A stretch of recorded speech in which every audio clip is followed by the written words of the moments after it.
Hello and welcome to the sheep's brain dissection. I'm Miss Smith and I'm going to be walking you through some of the procedures, some of the structures, and how are we going to cut this brain open and see all of its important functions. First up, we are going to abide by our normal safety rules. So you have to have closed-toed shoes on. In order to get your brain, you need to have goggles, you need to have your apron on, and you need gloves on. Once you're all ready and you have your bin, you are going to have a couple of tools that we work with today. First up, your dissecting tray. When we look at the bottom, it is made of wax, but please do not take these and stab them into the wax because it leaves wax residue on the tools. You may have tweezers. We don't necessarily use the tweezers too much, but they can come in handy when it comes to poking certain structures. You also have a blunt probe for poking, and we are going to be making most of our incisions using a scalpel today. We want to try and do this as blunt as possible, but we will be cutting down the middle and cutting along here as well.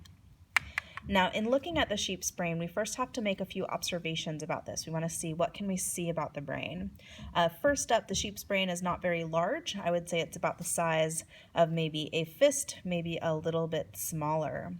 We can see that the color is somewhat tannish, and if I were to run my finger along the surface, it would be fairly smooth. However, within the brain, all over the place in the main portion of the brain and in the hind brain, we are going to be seeing wrinkles as well, and we'll come back to those. Those wrinkles are obviously very important. If you were to take your brain and squeeze it a little bit, you could feel that it's kind of a little bit like soft rubber. I wouldn't necessarily go so far as to say it was like a stress ball, but some people have made that comparison. You will also notice that the brain does have a certain smell, although that may not be related to brains, as these have been preserved. So that's why we have our goggles, and that's why we're doing our safety glasses. There are some chemicals in here, and we want to protect you from them. Now, a couple of the structures that we can see just by looking at the outside of the brain, and then we'll be comparing it to a human brain. First up, the large wrinkly portion right here is the sheep's cerebrum. And remember, the cerebrum is going to be involved in a lot of this higher order thinking. In humans, the cerebrum is pretty large, and it's going to be our wrinkled portion like this.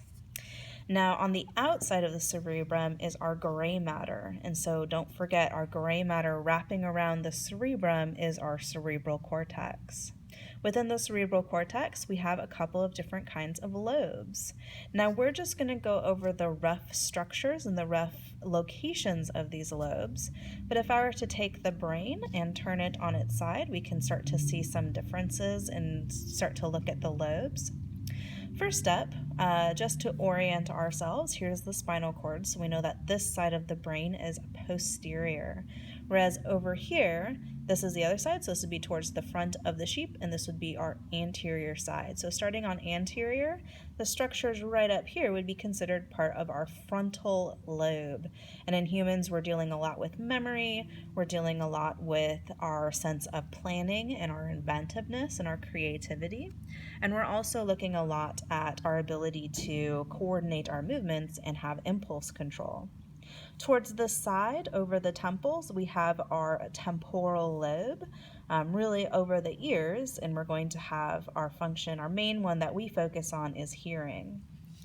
Towards the sides up top, we have our parietal lobe, and our parietal lobe is a lot of our sensations. And then in the very, very back, we have our occipital lobe, and it kind of folds in right here. And remember that our occipital lobe, the main thing is looking at vision. Now, and a couple of other structures that we can see from the outside of the brain is this lump back here. In the humans and in sheep as well, this is our cerebellum. The name literally means small brain, and we're dealing with our motor skills. If we were to flip the brain over so that the inferior side is pointing up, we can see a few more structures. The lump right here is going to be collectively our brain stems. We're going to come back to the structures found within the brainstem when we cut our brain in half, so we can look at it from the side. We have our spinal cord coming around the side, and we have these structures right here called the optic chiasm. These go over to the eyes, but we're crossing over, so we have the, if we were to take the sheep's left brain, right brain, right? Anything seen by the left brain right here would come from the right eye, so any of that information gets crossed over in that optic chiasm. We also have some structures in the sheep's brain that are a little bit larger. We have our olfactory bulbs. And so let's go ahead now and, just looking at the outside, figure out some differences between humans and sheep. A main difference that's sometimes really important is not even the size of the brain, although we can definitely see some differences there, but also in the way that the spinal cord is coming out the back of the brain. In humans, as we can see, the spinal cord more comes out to the bottom of the brain, and we can also see this in the skull as a hole that comes right out to the bottom. For us, we are bipedal, so that makes sense. We're balancing the brain on top of a spine that is erect, whereas sheep are not bipedal, so their spine goes more in this direction, so their spinal cord would also have to come out there. Overall, the size of the sheep brain is reduced, but some bigger issues are going to be that frontal lobe. We can see that the sheep's brain is a lot longer, almost squished. A lot of the cerebrum that is so important in human creativity and thought and language is reduced. But the reduction in the frontal lobe is another big one because, again, that has to do with a lot of our planning memory, which sheep don't necessarily rely on. We did mention that their olfactory bulbs are a lot larger than they are in humans, which we can see here in this yellow structure right here, and that's because sheep would rely more on those senses, whereas humans mostly rely on our sense of sight, followed by our sense of hearing. Sheep don't have great vision, not super terrible, but they do rely a little bit more on their sense of smell than we do. And overall, again, most of the time we're looking at sheep's brain as being overall reduced. Humans have a pretty large brain compared to the rest of their body. Now, if we were to also just compare the sheep's picture to the picture of the sheep's brain that I gave you, we can, if we were to make a side-by-side comparison with all of these folds, we can see that the folds tend to be roughly in the same place and roughly in the same shape. However, there are some variation, which, we can see when it comes to either side of the brain, right? We have some folds that don't quite match up left versus right. So a couple of things this can tell us. One of the things we know is that the folds being in their rough locations would be fairly important. So these folds do serve important functions. However, tiny variation means that some differences are going to be okay. We see a lot of the same stuff when it comes to humans. We have general folds in roughly the same location, but everybody's a little bit different. So the folds may not match up exactly well. Now, the first thing we're going to be doing, our first major cut that we're going to be making with our brain is we're going to be cutting along this fold right here. We are making a mid-sagittal incision. We're going to try to do this the best we can because if we get right down the middle, a lot of these structures in the center of the brain are going to be a lot easier. But we also need to be careful for a couple of different reasons. Cutting along this fold, which is called the longitudinal fissure, the brain is not fully separated. Obviously, it's separated kind of down the middle by this longitudinal fissure, but we also have a membrane coating the brain. So as you guys are working in your group, a couple of the things you're going to need to do is very gently separate the two sides of your brain. Sometimes it's very helpful to have one person holding onto the brain and separating it, and the other person taking the blunt probe and kind of trying to break apart some of this membrane. It should be very easy to break apart. This is not something that's gluing the two sides of the brain together, but this membrane is designed, it's one of our meninges, designed to protect the brain. If you go a little bit too fast and take your brain and just yank it apart, you may damage some of this matter. It may actually rip off. So one person in your group should try and just kind of open up the brain as gently as possible. If there are any connections, like this one worries me a little bit, you can take your scalpel, but just be careful because whenever you use your scalpel, you run the risk of breaking into certain other things. So I instead like doing more of a blunt dissection. And as I separate it again, you can kind of see I'm just running this along and breaking apart the membranes. A common question is how far apart should I take that brain? And it's a very good question. Kind of just work off of instinct. but you don't want to take it apart so much that we rip the structure going right down the middle of the brain. So just enough that you guys could slip your scalpel into should be okay.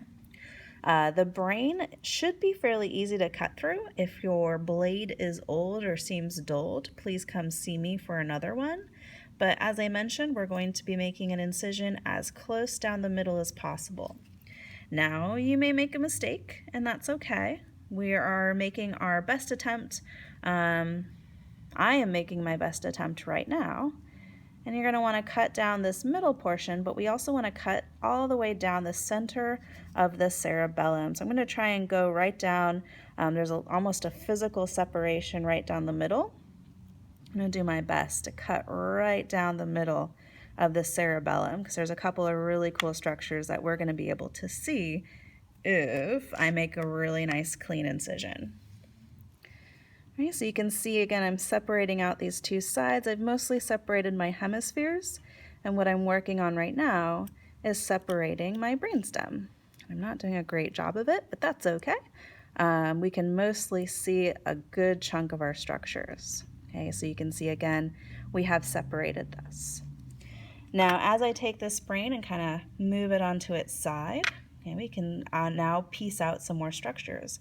We can see that the wrinkles in the cerebrum continue down into the fissure. So we do have our two hemispheres. Everything on the left brain is going to cross over and control the right side of the body, and the right brain controls the left side of the body. So if we were to get hurt in our right brain, that could actually affect our ability to process things on the opposite side of our body.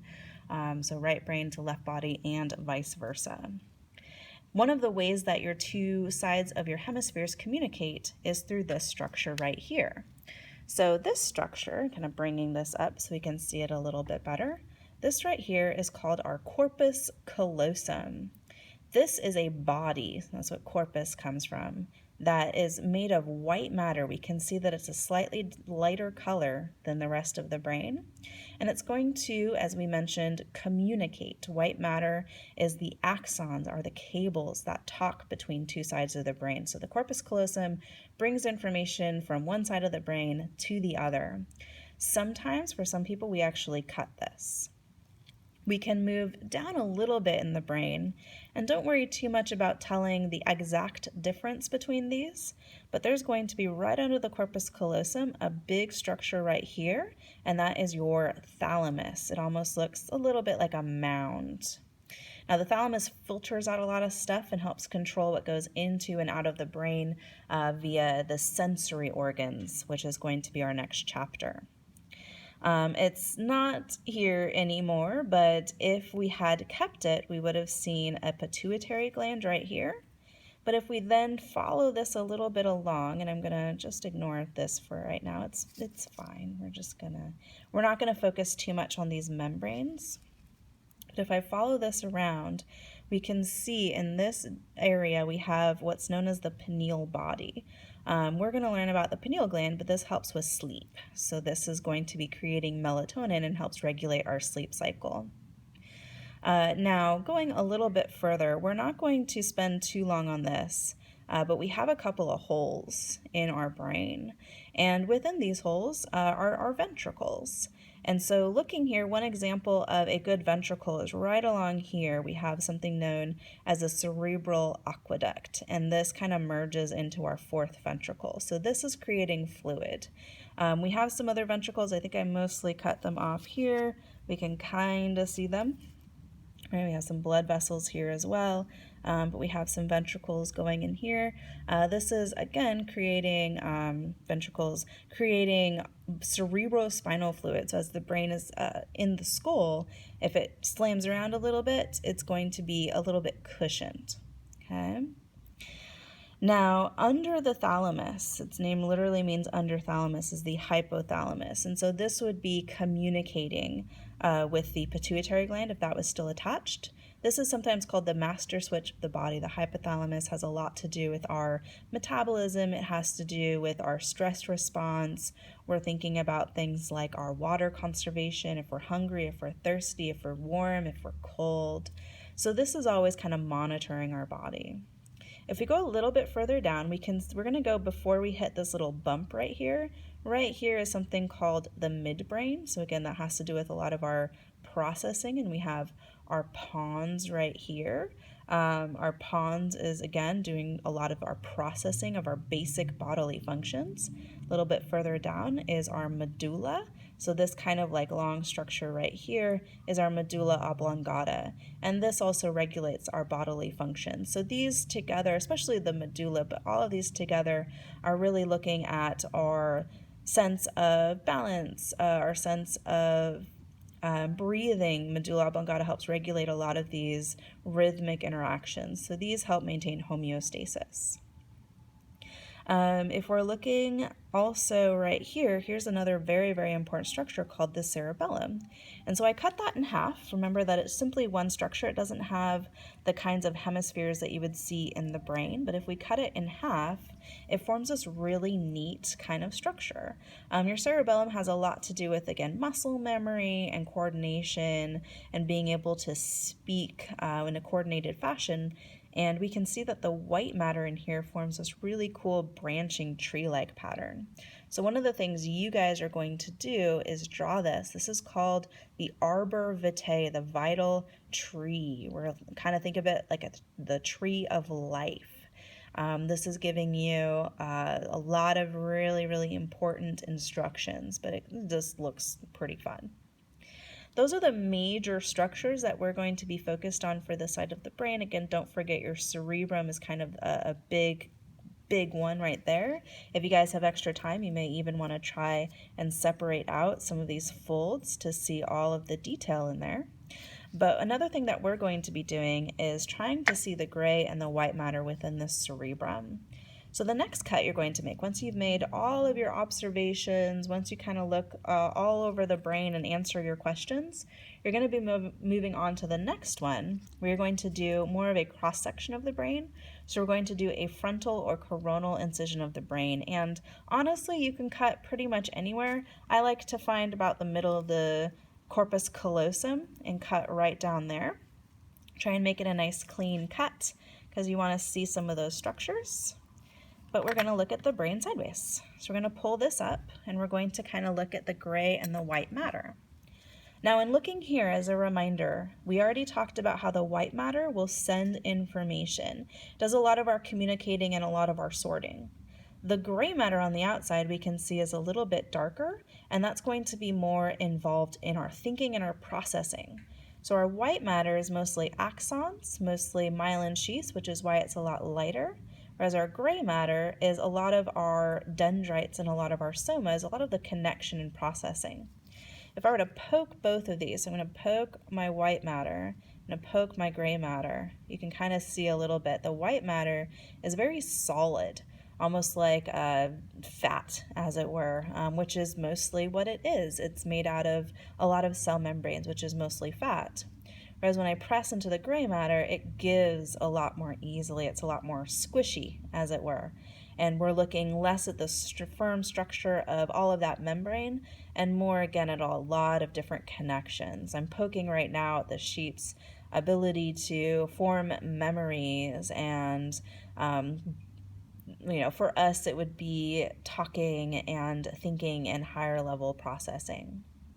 One of the things you are reviewing and you have to consider is that when we look at the brain, we have folds.